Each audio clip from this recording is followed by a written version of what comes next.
Have you ever felt like you were in the right place at the right time for a reason you couldn't yet see? Today we're diving into a story just like that, a tale of courage, destiny, and a choice that would change history. It all starts in the sprawling Persian Empire, under the rule of King Ahasuerus. The king has a new right-hand man, Haman, who he promotes to the highest position in the kingdom. As you can imagine, Haman loved the attention. The king commanded everyone to bow down to Haman whenever he passed by, and everyone did. Well, almost everyone. There was one man, Mordecai, who refused. Mordecai was a Jew, and for him, bowing to anyone but his God was out of the question. Day after day, he stood tall as Haman passed, refusing to bend the knee.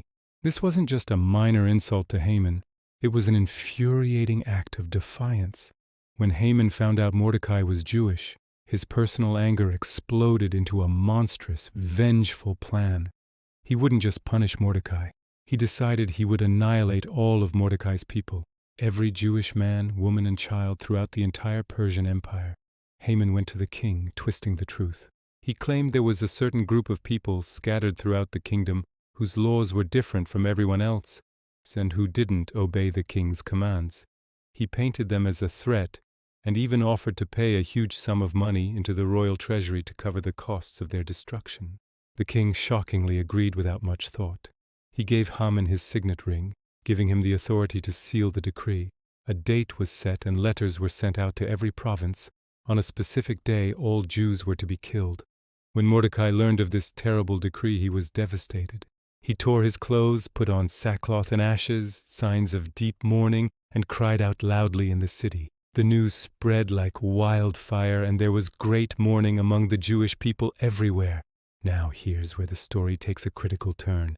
Mordecai had a cousin, Esther, whom he had raised as his own daughter. And Esther was no ordinary woman. She was the queen, though no one in the palace knew she was Jewish.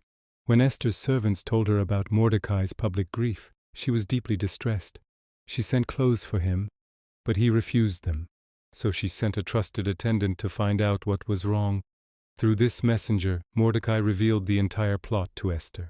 He gave her a copy of the written decree and sent a powerful, urgent message. He pleaded with her to go to the king, to beg for mercy, and to plead for her people. Esther's initial response was fear. She sent a message back to Mordecai, reminding him of the strict law. Anyone who approached the king without being summoned would be put to death unless the king extended his golden scepter. And she hadn't been called to see the king in 30 days. It was a life-or-death risk. But Mordecai's reply is one of the most powerful moments in the story. He sent back this message: "Do not think that because you are in the king's house, you alone of all the Jews will escape. For if you remain silent at this time, relief and deliverance for the Jews will arise from another place, but you and your father's family will perish.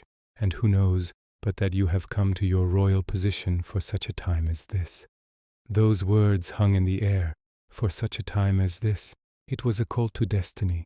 Esther realized her position, her influence, her very life had led to this single moment. It was her time to be brave. What do you think she did? We'll explore Esther's courageous decision in our next video. Thanks for watching, and don't forget to like and subscribe to follow the rest of this incredible story.